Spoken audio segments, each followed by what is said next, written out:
Cos'è cazzo è sto coso che è arrivato sul terreno, pezzo di merda. Che schifo di Tremor.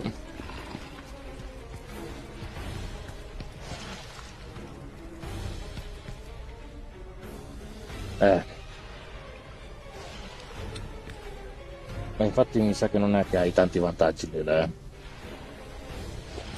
tutti gli Elden Ring alla fine non è che se cambia difficoltà cambia il cazzo.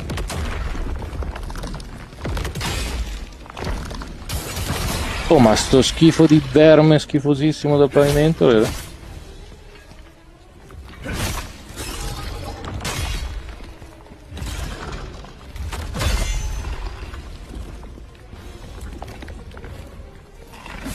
Sì, bruttissimo.